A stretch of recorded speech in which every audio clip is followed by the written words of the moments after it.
without further ado, we will dive in. So, hello, everyone. My name is Jocelyn Rosnick, and I'm the Chief Policy and Advocacy Officer for the ACLU of Ohio. And I want to thank each of you for taking a little time out of your Monday evening to spend it with us for our webinar, Information is Power, from the Ohio Statehouse to ICE, Turning Transparency into Accountability. Today, we released a new breaking report showing a dramatic expansion of ICE's presence in Ohio. We're going to be breaking down our findings later, but the important thing to know is that unaccountable people are finding more ways to work within the shadows. ICE has come into our communities without fully sharing information on when, where, why, and how, and it's impacting our community safety. We have several important updates to discuss with you today, and I'm joined by my wonderful colleagues and coalition partners. Amy Gilbert, Senior Staff Attorney at the ACLU of Ohio. Eleanor Hudson, Policy and Advocacy Social Work Field Placement with the ACLU of Ohio. Sean McCann, Policy Strategist at the ACLU of Ohio. Lynn Tremont, Executive Director at the Ohio Immigrant Alliance. And Lauren Weisenberger, Advocacy Strategist at the ACLU of Ohio. So before we dive in, we have a little bit of housekeeping. To engage with the panel, please use the Q&A function in the lower middle section of your Zoom screen. So there are two important things for you to be on the lookout for in the Zoom. One is the chat, one is the Q&A. We will use them to engage with you in different ways. So if you have questions for the panelists, you can post a question anytime. You don't have to wait until the end. You can put it in the Q&A. And we will hopefully get to it at the end of our program. Additionally, the chat is a great way for you to interact with the other attendees tonight. And our colleagues from our public relations team will also be dropping various links in the chat for you as our panelists are speaking. But again, just want to note that the chat is for you to engage with others and to get information from us. For you to ask questions of us, please put them in the Q&A box so I make sure that they don't get lost. There's too many of us here, and if it goes in the chat, I can't promise that I will see it. And with that, let's dive into tonight's program. And we're going to start with my colleague, Sean. So let's start with access to information and why it's so important. And I'm hoping that you could provide kind of a 30,000-foot overview of how Ohio lawmakers have expanded and restricted access to public records over the last couple of years. Yes, thanks, Jocelyn, for getting us kicked off. And hi, everyone. Like Jocelyn said, I'm Sean McCann, he, him pronouns. I am on our policy and advocacy team. And yeah, so lawmakers have, on the one hand, to our detriment, on the other hand, to their credit, expanded and or restricted and expanded access to public records under the state's public record laws, what are also known as our Sunshine laws. And we just celebrated Sunshine Week a couple weeks ago. So yeah, we thought it'd be helpful to start off with the state of play on public records law and how Ohioans can access public records. So on the bad side of things, on the restrictive and regressive side of things, lawmakers have made it harder to access certain records, and in some cases have actually allowed public offices, municipalities to charge for certain records. So there was a law change late in the last 2-year General Assembly. So this was December of 2024 that we're talking about. At really the proverbial and literal 11th hour, lawmakers inserted a provision into an entirely unrelated bill that would allow local law enforcement to charge for um, video footage of police when someone files a public records request and says, hey, I'd like records related to this or that incident, and I'd like this video footage. This law now allows, but does not require, importantly, doesn't require, but allows local agencies to charge the requester for that footage. Luckily, the costs are capped, but that's something that did not exist in the law previously. Previously, only the cost of the paper that the records were printed on were, fair game to be charged to the requester. So a negative change, and I see in the chat we've got a question, and I misplaced where in my notes I jotted down the cap, but I believe it is up to $750. And I think I see Jocelyn nodding to indicate that I am correct. Yes, $75 per hour of video produced, capped at $750 total. So that's a great question.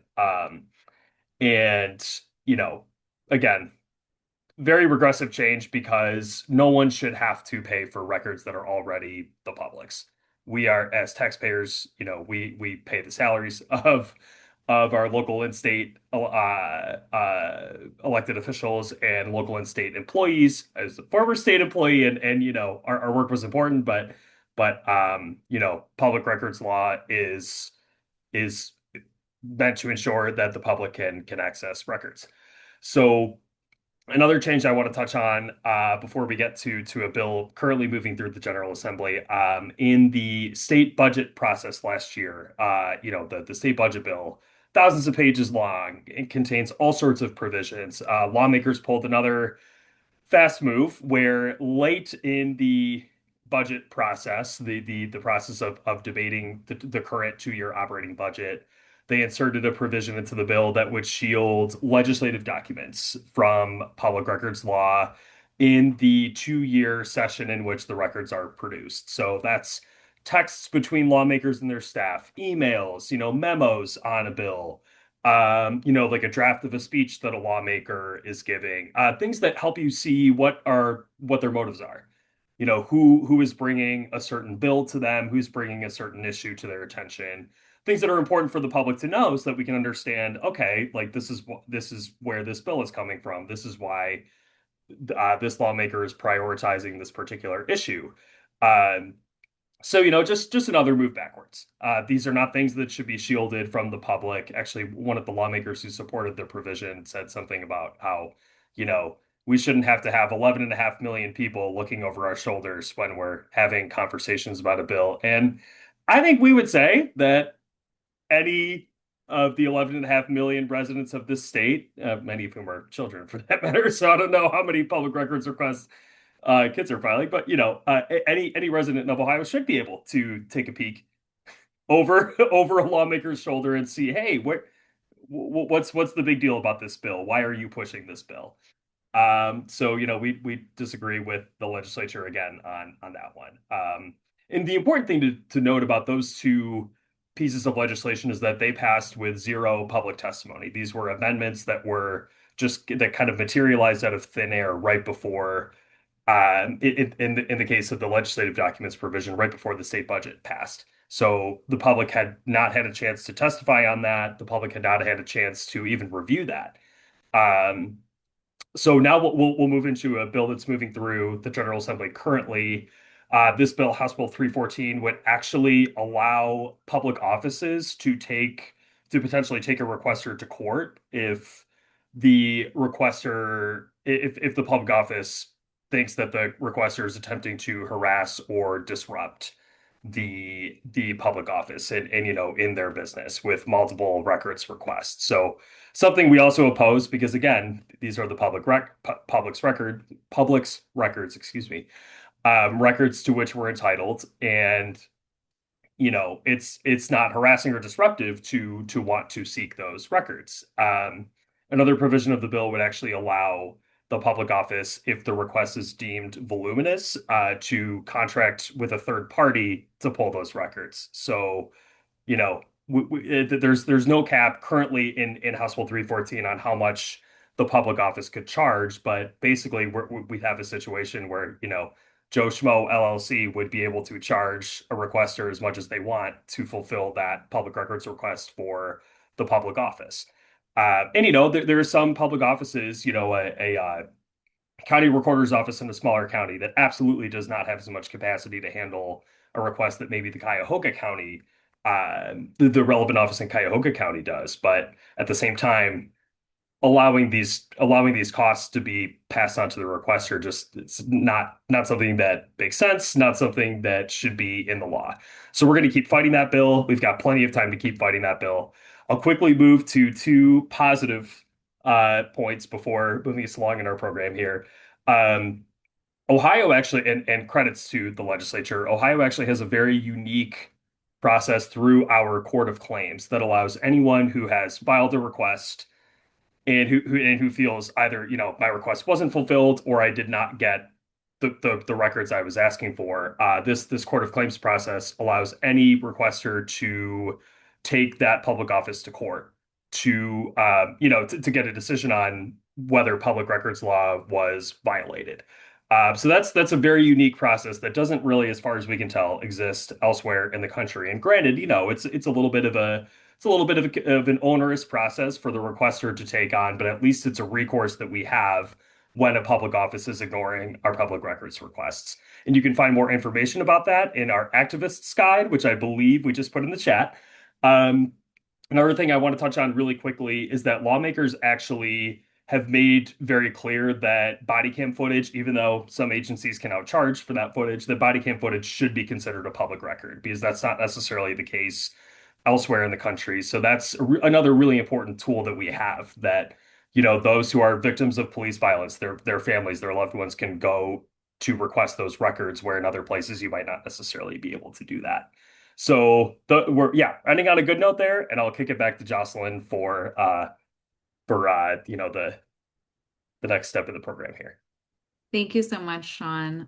Just uplifting that we do have a link dropped in the chat, which has our updated public records guide so that you too can send public records and get the information that is important to you and your local community.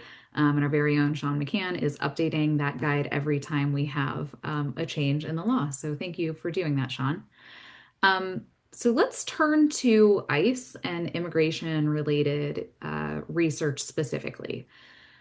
To go down memory lane, when the first year of Trump 2.0 started back in January of 2026, 2025, we knew that we needed to brace for some expansions in terms of engagement with ICE and immigration related issues. So we and the Ohio Immigrant Alliance, as well as 17 other civil and human rights organizations and advocates, actually sent letters to every sheriff's office throughout the state of Ohio.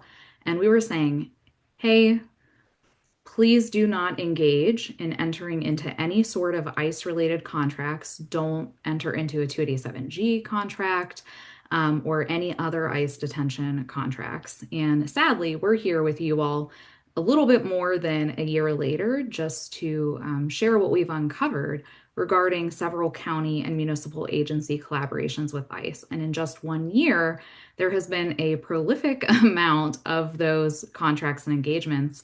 And we were sounding the alarm and waving the red flag more than 1 year ago today. Unfortunately, we knew that these anti-immigration efforts were going to be a hallmark of President Trump's second term. And our findings reveal just how severely the landscape did shift below our feet in just 1 year. So, to ground us in that conversation about our research report, ICE in Ohio, Eleanor, let's start with you. Could you talk a little bit about the types of contracts and engagement with ICE and or the U.S. Marshal Service that we were looking into? Yeah, absolutely, Jocelyn. I'm sure by now, a lot of you have heard about 287G contracts. In general, these agreements allow local law enforcement to cooperate with ICE, carrying out varying degrees of immigration enforcement right in our own neighborhoods. These agreements, they undermine public safety, they decrease trust in local law enforcement, and they invite untrained and unqualified federal agents into our communities. Now, there are three types of 287G agreements and sometimes a combination. So I'm going to break that down. First, we have the jail enforcement model. This is where local law enforcement informs ICE of undocumented immigrants that have already been detained in jail. The key there is already. The second type is the task force model.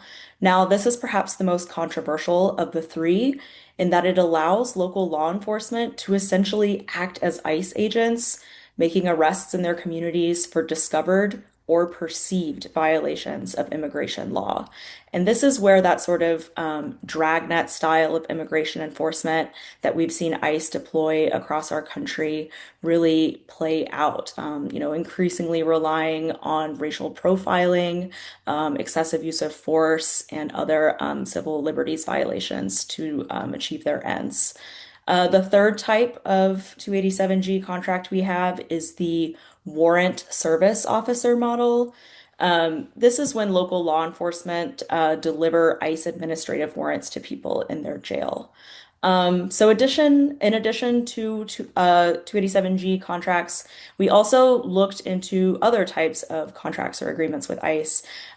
So we looked into jail bed and transport agreements, and these, interestingly enough, are typically executed by the U.S. Marshal Service in a county, but we've noticed increasingly they have an ICE rider. So that means that ICE can have access to jail bed spaces within our county jails, and these jails also cooperate with ICE to transport ICE detainees for an agreed upon daily rate. Thank you so much, Eleanor.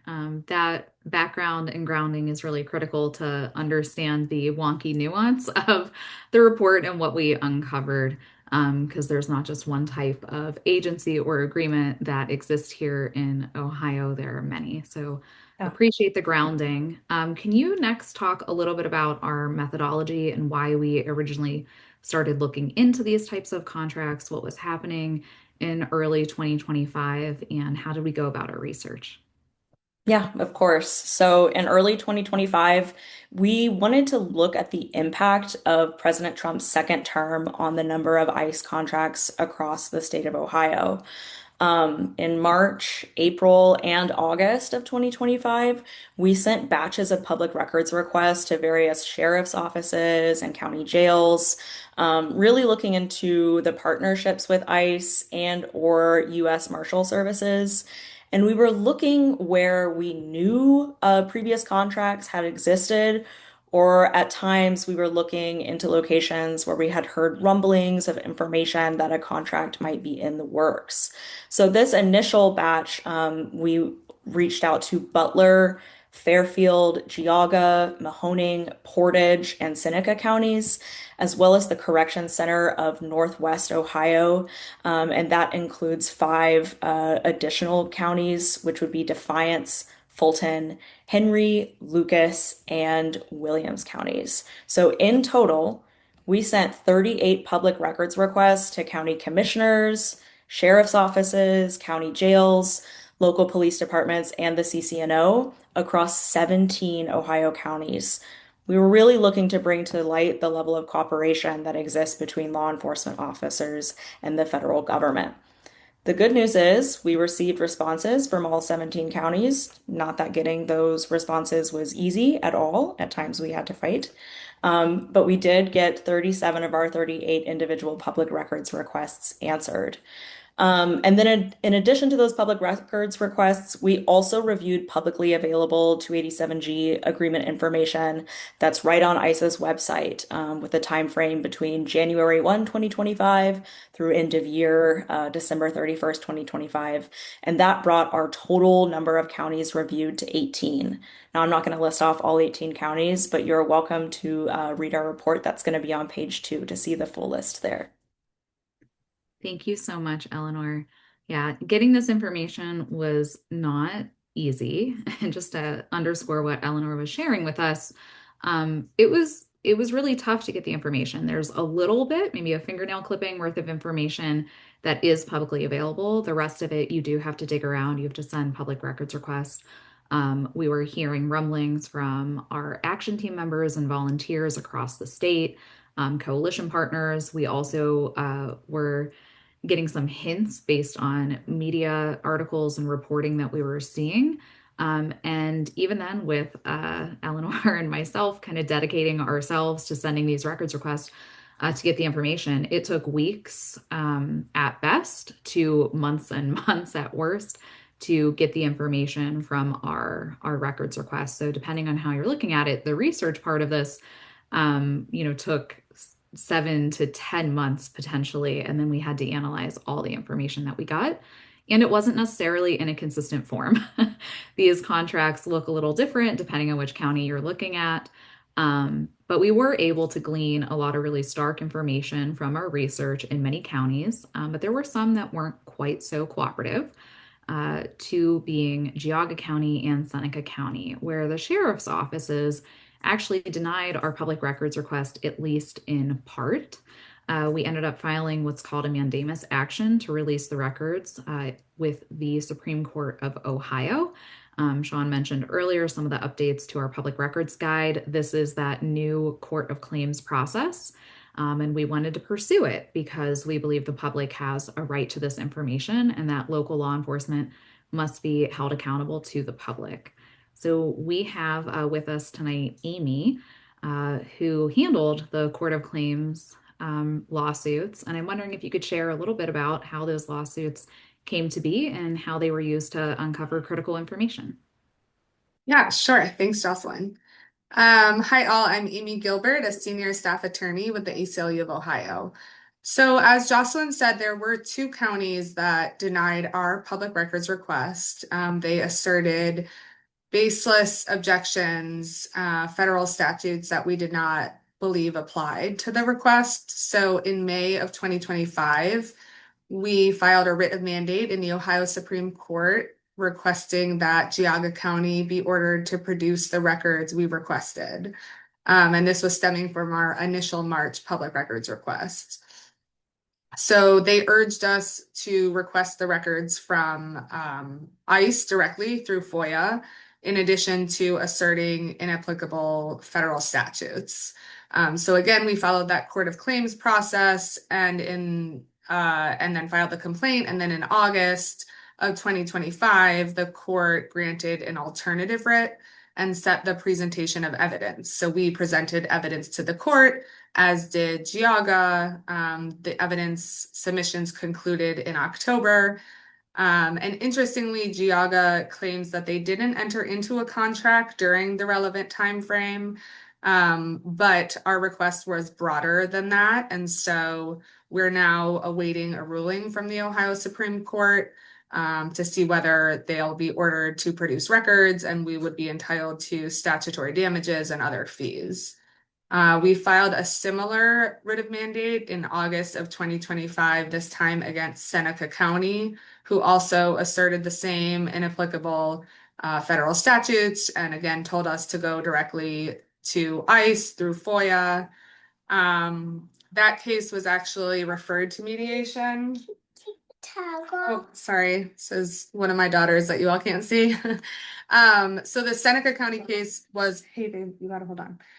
Was referred to mediation and that recently concluded, and we did ultimately get the records we requested. And we also were awarded a 1,000 fee of statutory damages, attorney fees, and costs. So that was successful.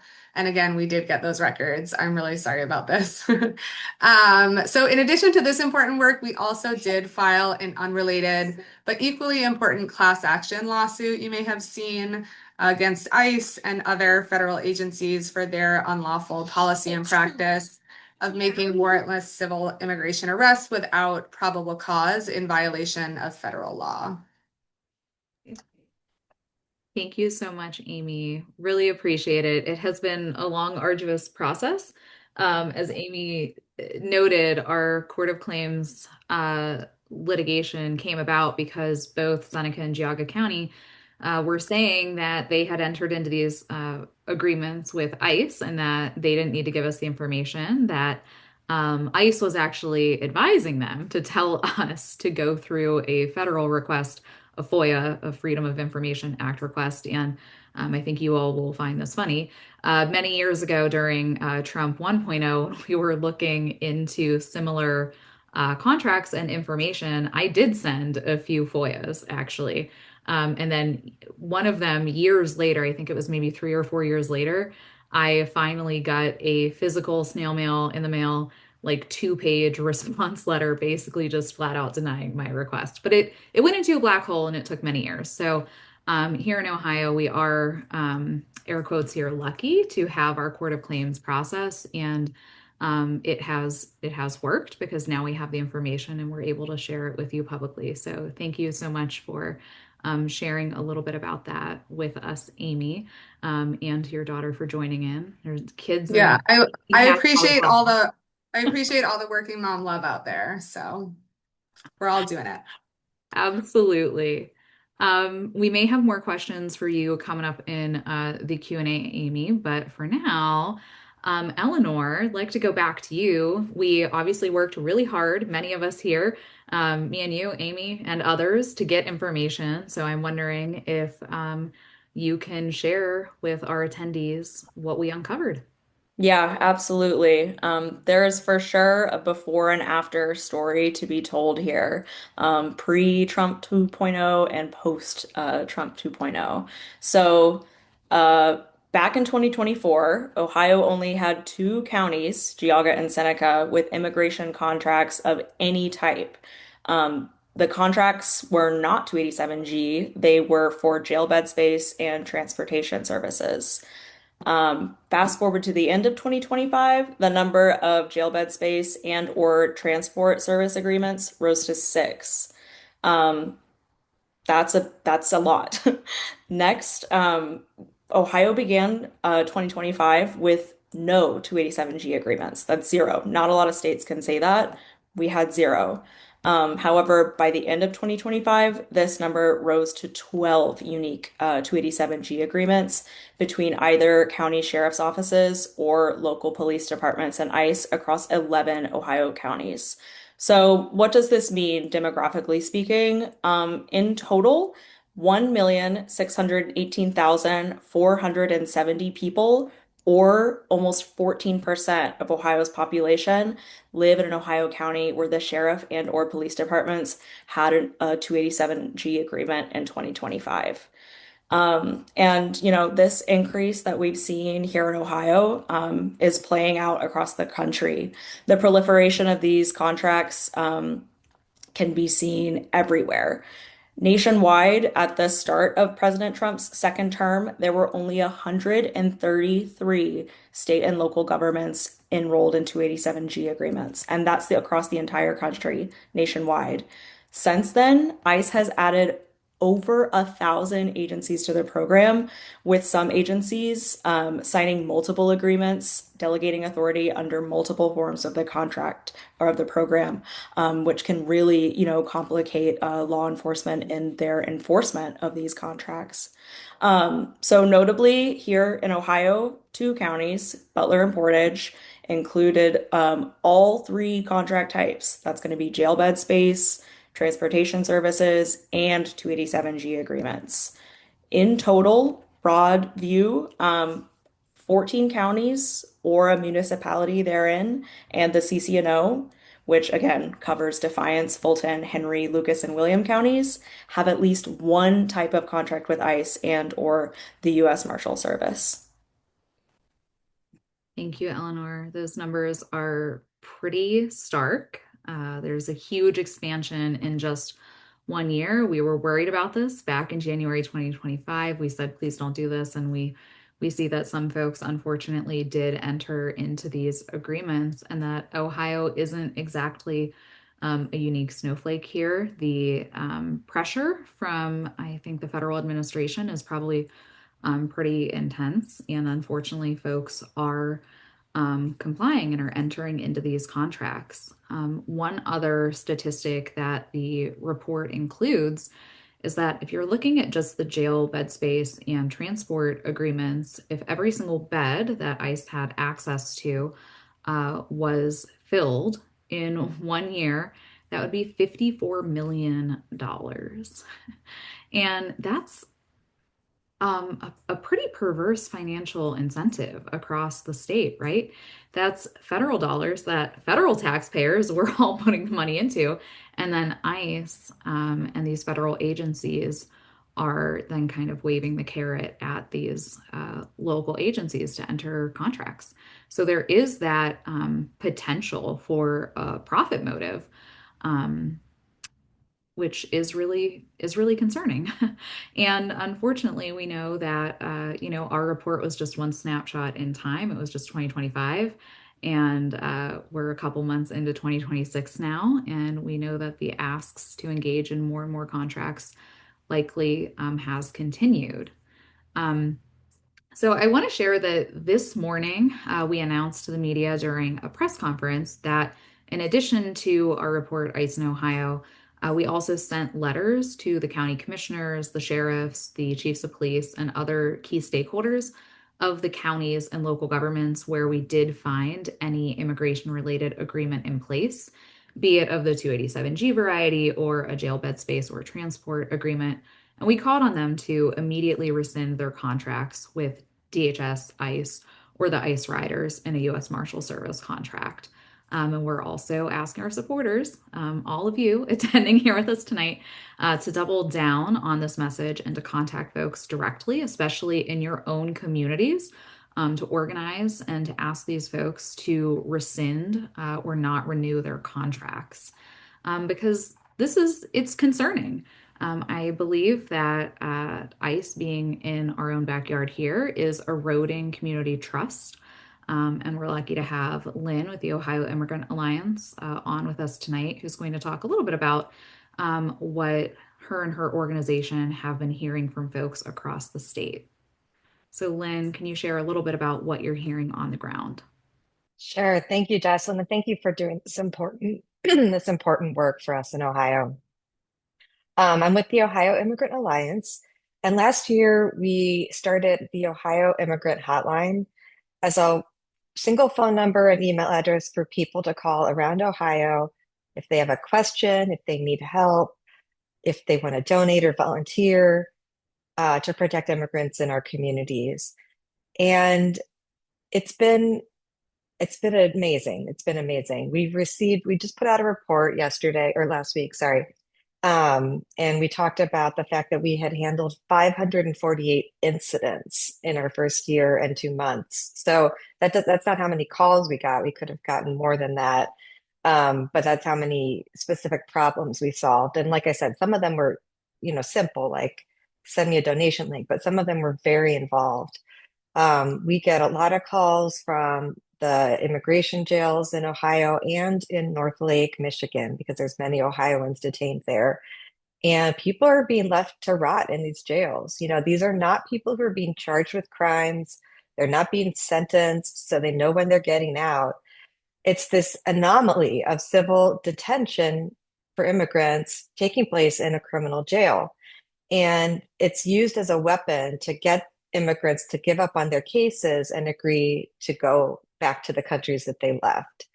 Um, as Jocelyn mentioned, the profit that counties are looking for with some of these detention contracts, they have an incentive to not provide health care. And that's exactly what they're doing. They are keeping medicine from people who need it, cancer patients, asthmatics, many people with diabetes are not getting the medicine they need, and the food is absolutely not nutritious for a diabetic person. And they're becoming worse, and they're worried they're going to die. And their worries are accurate. More people died in ICE custody last year than any other year since the agency was founded. And the majority of them died because of medical neglect. We're working on a report right now about detention and about some of these important issues. We're also working on a report about the numbers, how many people were detained in Ohio, where were they detained, how long were they staying in jail, what characteristics do we have about them. So we're looking forward to releasing that, and we've been enjoying the partnership with the ACLU of Ohio this whole time. And thank you to all of you who are also advocating. The best thing you can do is go to your county commissioners and saying, we don't want any ICE contract. Because once you introduce ICE into your community, it's like a stain. It doesn't go away. And people are afraid to call law enforcement because they don't want to get sent for deportation. And that includes people with all kinds of immigration statuses. So, it doesn't need to be this like this. And if we really want to have public safety, that means public safety for everybody. And that means that the police need to stay focused on public safety and not doing civil immigration enforcement. Yeah, thank you so much, Lynn. It's a can of worms, and when you open it, it's really hard to put them back in because once that community trust is eroded, it's really hard to get it back. So I totally agree that the best thing that folks can do right now is to go to their county commissioners and tell them that if they don't have a contract, great, keep it that way, and if they do, to reconsider it. So we'll come back to you again during Q&A, but I'd like to bring up Lauren.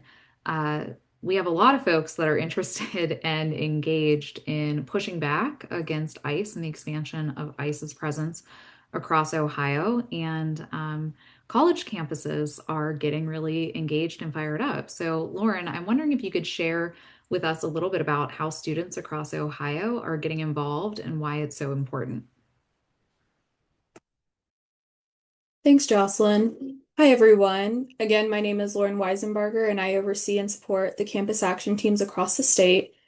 Campus action teams are student-led groups affiliated with the ACLU of Ohio that advocate for civil rights on their campuses on issues that align with the ACLU of Ohio's strategic priorities. Currently, there are 5 campus action teams at institutions across the state, including Ohio University, Oberlin College, University of Cincinnati, and 2 at The Ohio State University, an undergraduate chapter, and 1 at the Moritz School of Law.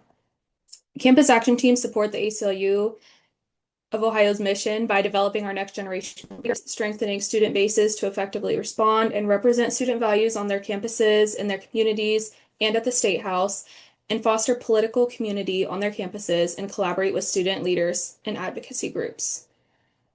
In April of 2025, news of higher ed institutions in Florida entering into agreements with ICE made its way to Ohio. At the same time, 15 Ohio colleges and universities announced that 62 international students had their visas revoked or legal status terminated. Campus action teams knew that they needed to take action to protect students from the harm that comes with ICE collaboration, including racial profiling, over-policing, and due process violations. Students wanted to make sure that their campuses remained safe for all students. When students returned to school in August, campus action teams started their public letter campaign demanding that universities and college officials reject 287G agreements.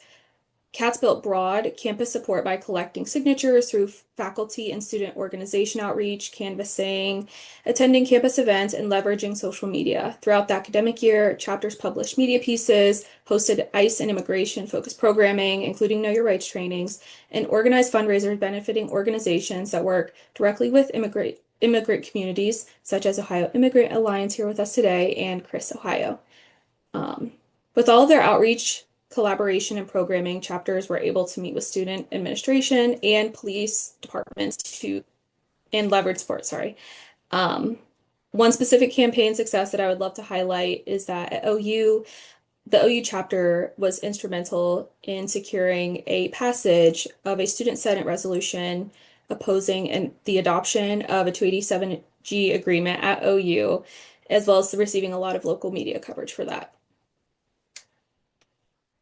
Thank you so much, Lauren. And unfortunately, one thing I will uplift is, the campus action teams and students across the state didn't just start pushing back on 287G out of nowhere, as Lauren said. This is actually a concern because across the state we have many campus police who are actually sworn in officers that could enter into 287G agreements. So there is a real fear that that's a possibility in our state. And we know other states such as Florida, we actually have seen that slippery slope. So thank you, Lauren, for sharing a little bit about what the campus action teams are up to. And with that, we're nearly 45 minutes in, and that concludes our formal program. We do have many questions in the Q&A box. If you accidentally put one in the chat, now is your time to find it in the chat, to drop it in the Q&A box so I can get to it. And before that, just wanted to say, if you want to stay up to date on ACLU of Ohio issues, please make sure to follow us on social media. Sign up for our emails, join our action team for more specific ways that you can get involved. We have a current action alert where you can tell Ohio stakeholders to cut ties with ICE that is live on our website right now. Additionally, we're here tonight with 100 of our closest friends, which is really exciting. So thank you all for being here on a Monday evening with us. And I want to extend a special thank you to our members, supporters, and donors who are here with us today. I see a lot of names I recognize and admire in the participant list. So thank you for joining, and I hopefully see some unfamiliar names, so hopefully some new friends as well. Okay, we are going to roll right into Q&A. Um, First, I will go to Michael. Michael has a question for you, Amy, which is, are we looking for folks to be members of the class action, the class for the class action lawsuit? And what can you say about the timing of that? Sure. So for our warrantless arrest class action, we will be moving for class certification, and the class is defined as all those who, since April 22nd, 2025, have been or will be arrested by a federal agent who was not assessed likelihood of escape. So if our class is certified, anybody who fits that definition will become a part of the class. There isn't necessarily anything for them to do. We are certainly interested in hearing stories of individuals who were arrested without a probable cause assessment and have since been released and are out in the community. So if there are people that fit that bill, we definitely be interested to speaking to. But in terms of the class, anyone who fits within that definition would be a part of the class. Excellent. Thank you so much, Amy. Additionally, I want to note there was a question about where to find the list of counties for the different types of agreements. You can check it out in the report. All the different agreements are listed out in narrative form, but also there are some maps that are color coded that show the types of agreements and where they are in the state. So you can see if they're in your county, in a neighboring county. And if you have any questions, you'll be able to reach back out to Team ACLU to engage with us later. Additionally, there is a question in the chat. Is there a thorough debate on the subject of ICE contracts? And I would say there is definitely a debate about what is an ICE contract. And I think what I will say from a research perspective is that um, more often than not, you don't see an agreement directly with ICE for something like jail bed space. It's a rider on a contract with the U.S. Marshal Service, although sometimes there were specific addendum agreements with ICE. But when you're looking at the 287G agreements, those are agreements with the Department of Homeland Security and ICE that a local law enforcement agency or a sheriff's office is entering into directly. Eleanor, is there anything that you'd like to add on kind of the specificity of the types of contracts that are out there? No, I mean, I think you covered it. I do think like it's like you said, interesting to note that increasingly these writers are being added, just sort of slipping under the radar almost. Because if you didn't know that, ICE could be a writer on this, very routine, commonplace contract, it could definitely slip under the radar. So, I think that the story of ICE looks different in each state across the country. And I think right here in Ohio, these writers are a big piece of the story. Thank you so much, Eleanor. I completely agree that I think, unfortunately, a big part of the story is that there are many different contracts, many different types. And also, I think what we uncovered here is the tip of the iceberg. We were looking at a snapshot in time, and there could be even more contracts that we unfortunately don't know about. So, part of what we wanted to do here was start the conversation and really sound the alarm. Next, we'll go to a question from Urban, um, who shared some information about a trip and church members who were detained at the Butler County Jail. unfortunately. The question is, do we know of any persons or nonprofits that are tracking the impact on individuals, families, and economies related to mass deportation, receiving these folks? And I think perhaps this is an opportunity, Lynn, for you to talk a little bit about upcoming information releases that OIA is working on. Yeah, sure. Well, first I want to say actually wrote a book after the first Trump administration. We interviewed 255 people who were deported and told their stories. We worked with a social science researcher to locate their stories within the data and the trends of the impact on families, relationships, communities, businesses, et cetera. So you can read that for free at reunite.us/read. Um, the other thing to know is that it's the Ohio Immigrant Hotline. We want to receive complaints about things that are happening in the jails, abuses, things that are happening on the streets, um, so that we can track them and see if there's any advocacy that can be done, whether just regular advocacy or litigation. Um, and in terms of the impact on the community locally, and is anybody tracking it? I think the advocates at this point are really just trying to serve people, and get through to as many people as possible. Everybody is overwhelmed. The lawyers are overwhelmed. The pro bono resources are completely exhausted. Even private attorneys, are having to turn away cases because there's so many cases. So many people are worried they're going to be next, and so many people are currently in detention. I think a better solution would have been and should be for the jails to stop doing this detention, because you can't have arrests without detention space to put them in. So slow down the deportation machine that way. And of course, Trump is doing things like taking legal status away from people who currently have it, and that just doesn't make any sense. So the police should not be involved in that and should not be helping with that. Yeah, thank you so much, Lynn. Moving on to another question, this one from Lisa in Geauga County, where a group of individuals has been pushing back in Geauga County against the ICE agreement. So I will just say thank you for doing that and for engaging. It seems like you have not been able to hear back from the commissioners or the sheriff's office. And I will say we ended up having to go to the Court of Claims and are still working on it in Geauga. Although I think we are nearly done with our lawsuit there.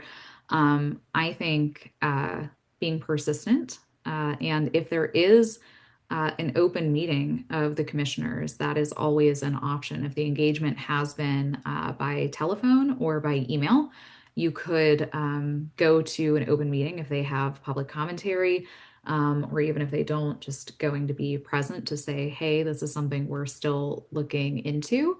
Additionally, we do have our action alert, which is online on the website right now. And if anyone is interested in getting engaged through ACLU action teams, or if you are kind of organized in one of these areas, which we have called out in the report, we would love to hear from you. So please do reach out to us after this program and let us know where you are and kind of what you've been doing in terms of engagement and already trying to call on the county commissioners to not engage with ICE. We would love to know where there are kind of active hotspots across the state. So we'll put some contact information in the chat so that you can connect with us. Trudy had a question about counties and municipalities getting paid for the performance under the contract. And I'm wondering, Eleanor, if you want to talk a little bit about what we saw in terms of the dollars, what the per diem and other rates are really supposed to go towards, and if we found any other interesting information related to money. Yeah, absolutely. I will say that there is like an immense financial incentive for counties to enter into these agreements, right? In some instances, we looked at Seneca County, they received a sum of $425,000 for the construction of this visual or virtual attorney visitation room, a VAV. And these rooms allow detainees to meet with their legal representatives, and are pretty common actually in ICE facilities as they kind of allow for a quicker turnaround. Additionally, there were some inconsistencies at Seneca where, we looked through the records and they were discussing a potential construction for like a separate space for more ICE detainees. The schematics of the VAV room were pretty unclear. It kind of looked like perhaps there were bed spaces in there. Yes, absolutely, there are financial incentives in terms of renovation projects and, like you mentioned, those per diem rates, which are increasing. We are noticing, we received contracts from Butler that said the daily rate was $68 a day, but news articles say otherwise. We have an article that shows increases to the per diem rate to be $105 per day. The information is unclear. It's hard to get there. And, like we've been saying, this is just the tip of the iceberg. And ultimately, like, we as taxpayers, like, our dollars should not be going to benefit this whatsoever. Like, yeah, it's not right. So. Thank you so much, Eleanor. Thank you for sharing that. I will drop a link in the chat, but if folks, I'm seeing some chatter in the chat, which is great. I will lose track of it, but folks that are organizing in some of these counties and planning to go to commission meetings or have questions about sending records requests, things like that, if you can reach out to us, just want to say that again, that would be great. Eleanor and myself would be very happy to hear from you. So Eleanor, maybe you can put an email in the chat while I take care of a few more of these questions. One other question that I know has come into the Q&A and also in the chat is, will we be following up with all of this great information and links and resources after the program today? And yes, this is being recorded. So there will be a link to the recorded that gets sent around, as well as a variety of different links and resources. So our public relations friends are on here with us, and anything that folks are asking questions about or that we're talking about that has a relevant link, that will come to you after the fact by email. Additionally, I did see a question in the chat about, since we've done records request, is there any value add for citizens to make these requests? And I would say absolutely. Absolutely. You know, it is on all of us to do our civic duty and to be government accountability and transparency watchdogs. So it's great for folks to get requests, not just from us or not just one time ever, but to have these requests coming from different folks and at different periods of time. Additionally, our records requests were somewhat limited. We were asking for contracts for a distinct period of time and communications related to any contracts, agreements, or adjustments to those agreements. Perhaps you're very interested in the financial incentives or how much money is going in or coming out. You could take your public records request in a different direction. So I would absolutely encourage you. There's no downside to sending the records request right now, although, Sean did indicate earlier some of the limitations with some current bills that are moving through the legislature, but they haven't passed yet. Um, Noting for our public relations folks that Lisa is asking how to join the action team again, so maybe we can drop that link in the chat for Lisa and everybody. That would be great. Additionally, we have a question, the name listed as Trail Runner, asking a question about rights that protesters have or folks that show up to document ICE and alert different communities in Ohio, and some concerns with rights being taken away. We do have a good web resource on your protest rights and your rights in general when engaging with ICE. So we will make sure to share that link as well. The one caution I do put out there is that there are your rights and then there's reality. Unfortunately, sometimes, what you have a right to do or what an officer may or may not do in a situation with you legally, um, you know, it just kind of gets set aside because, for that officer, if they want to take your camera and smash it or, any number of things, they could make that judgment call to do that and then figure that they'll work it out later in court or with maybe a lawsuit. So rights versus reality is an really unfortunate situation. So I do think there is a risk tolerance scale that everyone should think about for themselves. And I don't think there is a one size fits all. And I think that the ways that you can push back against ICE for your family and your community can look a lot of different ways based on your own risk tolerance. There is a question from David in the chat that I'm wondering maybe Lynn, you might want to respond to. Basically asking if there um, is a way, one organization or a way to kind of get information out in mass. One org that's kind of taking information from different orgs to send out. David organized an immigrant task force within the Metropolitan Area Religious Coalition of Cincinnati. Yeah, well, actually, Cincinnati has a great group. It's called the Immigrant Dignity Coalition. You're probably already part of it, that Ignite Peace leads. And I mean, they've been organizing each other and working together since the first Trump administration and do a terrific job. Ohio Immigrant Alliance is the only statewide immigration group. There are groups that work on immigration that are statewide, but they also work on other issues. So in some ways, we serve as kind of a de facto coalition lead, even though there's no formal immigration coalition. And if you want to get involved or plug in with us, you can join our mailing list, our email list on MailChimp. It's on our website, how to sign up. But just email the hotline. It's hotline@ohioimmigrant.org with whatever your questions are, and we'll get them answered. Great. Thank you so much. Um, Amy, I'm wondering if there's anything that you would like to share regarding other national ACLU litigation or um, anything about naturalized citizens who migrated here but weren't born here, and any like risk of deportation based on what we're seeing here in Ohio. So, sorry, the question is about those who have been naturalized but weren't necessarily born here. Yeah.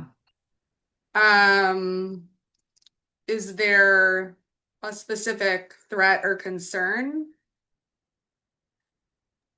Yeah, essentially, is there a threat or a risk for deportation based on what we're seeing here in Ohio?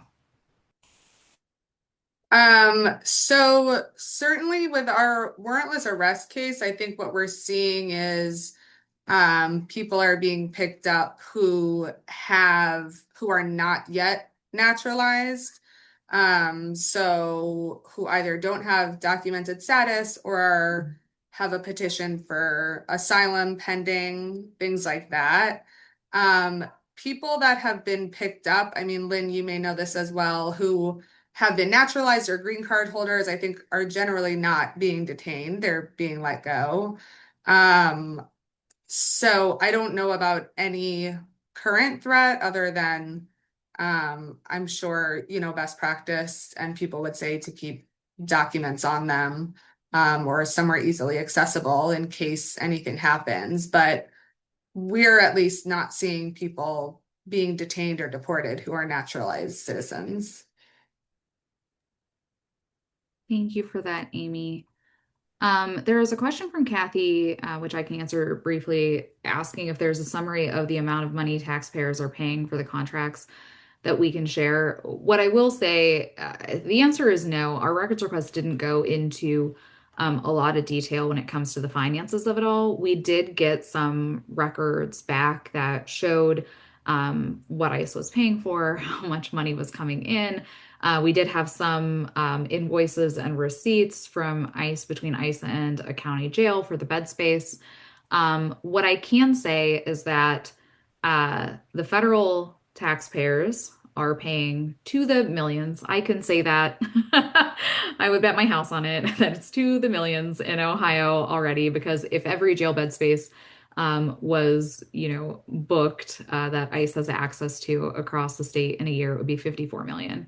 And we know from the Seneca County Jail records that we received that um, ICE paid for the video attorney visitation space, which cost over $400,000 in and of itself. So the money technically comes into the counties and comes into Ohio, but it's the federal taxpayers that are putting in the dollars that the federal government is giving to DHS and ICE for these outsized expansions of ICE presence across the country and right here in our own backyard.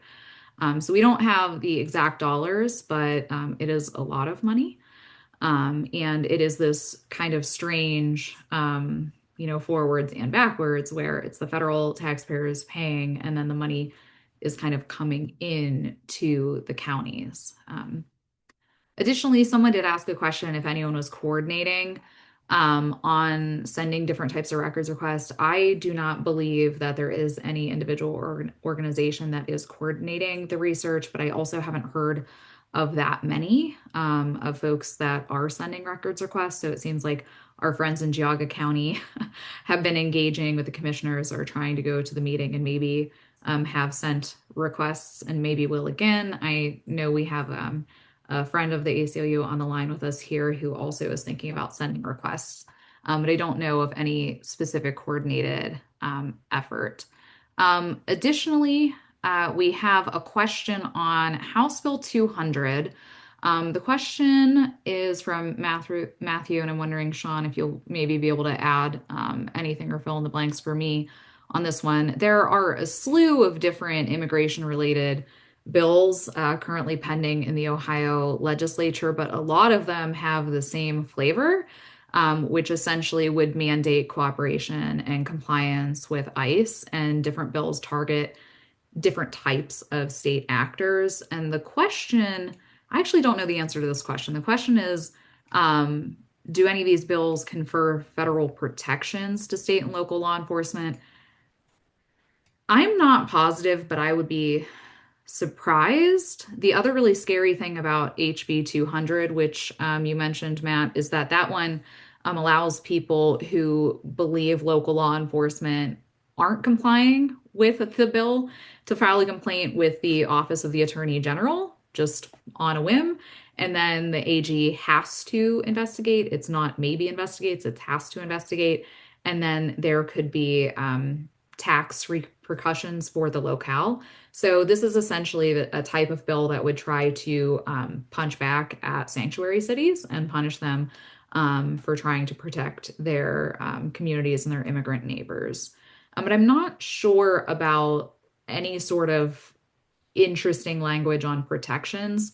The one thing I will add is that I think a lot of agencies at the local level do enter into agreements with this kind of false premise that they'll be kind of all good and shielded from any issues because they're just doing something in partnership with ICE. But we know that's not true. And we've seen in lawsuits in other states like Florida, where local agencies have been held liable. Sean, is there anything else that you would add from like a ledge perspective? I am not read up on HB 200, but it is a fair question because it did just get a second hearing in House committee a couple weeks ago. So that's something we can definitely look into more. Yeah, the air quotes good news is that the legislature is about to be on spring break for a little bit. So they'll be gone for a few weeks, but definitely we'll be paying attention to some of these um, meaty bad bills because they could be ones that may move from mid-April to mid-June because they'll be around working on the capital budget. Then they'll go away for the summer and they won't come back until after the November general election. So there are these like pockets of windows where if you are concerned and you're interested in specific bills, there are kind of certain chunks of time where the bills can or cannot move. So I would say the window to look at for any of these bills and some other bill numbers that you all might be interested in would be House Bill 26, House Bill 200, which is the one we had the question about, Senate Bill 172, and then House Bill 1. So look at that window from mid-April to mid-June, and then you'll have kind of a large gap until after the November election. And I do want to note we are running short on time, but I think we are rounding it out on our questions. One last question that we have is, are there any updates with flock cameras? And I will say that flock is definitely a hot topic here in Ohio. There are activists working in a bunch of local cities across the state to try to get flock out. So if you are interested in getting involved, that is actually something that the ACLU of Ohio's action team is working on across the state. So please sign up to join our action team and follow us on social media and sign up for our emails because Flock is definitely a hot topic for us and something we're actively working on from Northeast Ohio to Southwest Ohio to even Southeast Ohio in Athens. And with that, I think we have reached the conclusion of our questions. Thank you all for going a little bit over the hour with us. One last reminder to please get social with us and also take action with us, take action against the ICE partnerships via the links in the chat. Additionally, we will be following up with the recording and at this point, probably 30 of your favorite links by email in the next day or so. But truly, thank you all for sharing your Monday evening with us.